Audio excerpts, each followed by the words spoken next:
La violencia de género, en primera, no es en general, para que sea considerada violencia de género, tendría que ser sistematizada. Es decir, un solo acto no necesariamente va a ser violencia de género, sino que tiene que haber de entrada una subordinación entre el perpetrador y la persona que padece esa violencia.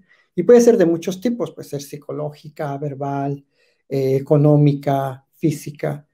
eh, pero cuando hay una confrontación, por ejemplo, una confrontación espontánea entre un hombre y una mujer en la calle, por ejemplo, que se arman de palabras por que se pasó el alto uno, bueno, ahí simplemente una violencia entre dos seres humanos, pero no se conocen, no, nunca se habían visto. Es decir, no hay un patrón. Para que haya violencia de género tiene que haber una sistematización, es decir, insistentemente el perpetrador, perpetradora está transgrediendo la dignidad de esta persona.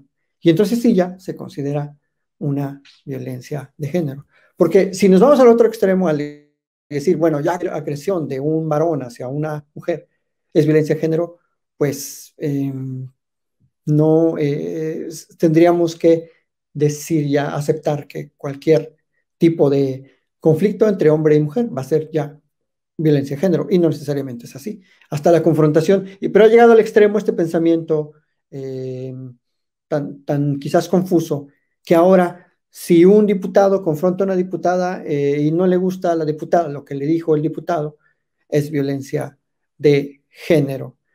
Pero eso podría llevarnos al extremo absurdo de decir, lo mismo, si al varón no le gusta lo que le dijo la diputada, también es violencia de género. ¿Por qué? Pues porque me atacó por el hecho de ser hombre. Sería como muy absurdo decir eso. Entonces, eh, qué lástima que dicen que Margarita Chavala creo que también estudió Derecho, creo. Creo que tiene la licenciatura en Derecho. Eh, pero, pues bueno, pobre señora, lo que haría falta es pues tomar un curso de lectura y redacción, pues no sé ya ni de cómo hablar en público, sino cómo hablar así, español. Y ya después quizás podría hablar en público, porque honestamente de las 20 ideas que quiere expresar, pues solo llega a cantinflear, ¿no? Como bien se ha ganado su mote. Y no es porque uno quiera burlarse de ella, simplemente es porque literalmente cada que expresa una opinión o un comentario o quieres hacer un análisis, pues no hace nada, no dice nada de todo lo que intenta balbucear. Así que, no, la violencia de género tiene que tener ciertos parámetros claros, objetivos, determinables, o sea, identificables.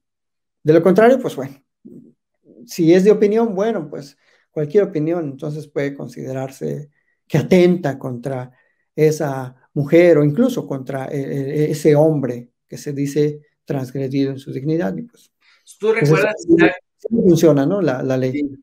¿Tú recuerdas, Isaac, que en Nuevo León, esta señora Clara Luz, la mentirosa y mitómana, miembro de la secta sexual Nexium, que le negó a Julio Astillero, que había sido parte, que había incluso entrevistado a Ranier con cara de enamorada y que ella lo negaba y lo negaba y lo negaba, abiertamente mentirosa la tipa, que qué bueno que no ganó la gubernatura de Nuevo León? Yo fui muy crítico de esa candidatura y al final, pues por su propio peso cayó.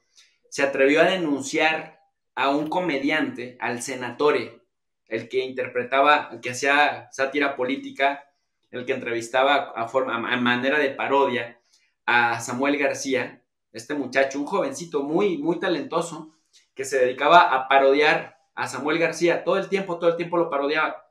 La única vez que se atrevió a parodiar a Clara Luz lo denunció mano y casi lo hacen que se meta a cursos de masculinidades y estas cosas. Eso me parece la Santa Inquisición, ¿no? Imagínate que un político, una política, no vaya a aguantar que se le critique y que además le exhiban diciendo mentiras y que un comediante, que los comediantes hacen parodia todo el tiempo, pues casi lo hubiera metido en problemas legales, hasta parar en la cárcel por una parodia. ¿De qué estamos hablando? Sí, sí, sí, es muy lamentable, ¿eh? Porque además ese tal Ranier, ese pues, American Psycho, dirían, no sé qué productor, qué director de cine. O sea, estuvo en Nuevo León y se estuvo guardando ahí, tenía amistades y en una de esas hasta Clara Luz colaboró con su escondite y luego de ahí se fue a Puerto Vallarta, que es donde lo detienen. Es decir, esa gente encubría a depredadores sexuales, es decir, por lo menos éticamente eso es bastante reprochable, el que te hayas relacionado en un entorno con depredadores sexuales y según tú, no, según tú primero no los conocías y luego nunca te diste cuenta, como siempre. Entonces sí, sí es muy, muy cínico de su parte que se queje de violencia de género cuando seguramente aquí en México hubo muchas víctimas de violencia sexual o de esclavitud sexual y también en Estados Unidos. Entonces, la verdad es que qué lamentable. Digo, no viene al caso, pero eh, qué lamentable que tengamos esos líderes en la supuesta izquierda mexicana, en la cuarta transformación, y que quieran gobernar un estado. O sea, Sí, es oye, muy, muy lamentable. O sea, si hablamos de cinismos, fíjate cómo son estos cínicos. Hay cinismos al estilo de Calderón y puede empezar a haber cinismos al estilo Clara Luz, ¿no? Que con ninguna credencial política, con ninguna credencial ética, intentan gobernar un estado. Y claro, entonces casi gana el menos peor, ¿no? Gana Samuel, también sin ninguna credencial, pero con un perfil como el menos tonto, digamos, el menos torpe, ese fue el que ganó. sin O duda, sea, sin duda. No, es que imagínate, Isaac, tú has puesto el punto sobre ahí. Dices, ¿cómo se atreve Clara Luz a meter en problemas legales a un comediante, al Senatore, que se la pasó haciendo parodias y parodias sobre Samuel García?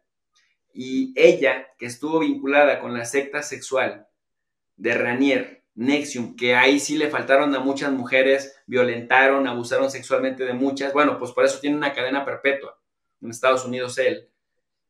Y luego venga y denuncie de violencia de género a un comediante que le hace una parodia. Y me parece que sí viene al caso, porque hoy para desviar la atención a Susana Oresti, de Milenio, pues ya lo viste. Cuando la noticia era que Arzate se había declarado culpable de narco, termina diciendo, es que Gerardo Fernández Noroña, su violencia machista de Morena, güey, es del PT, cabrón, ¿no? O sea, aunque se vincula con el movimiento de la 4T, no venía el caso de meter a Morena, en todo caso con Morena venía a meter a Clara Luz, pero bueno, nada más cómo se desvirtúan los temas por meter ideología.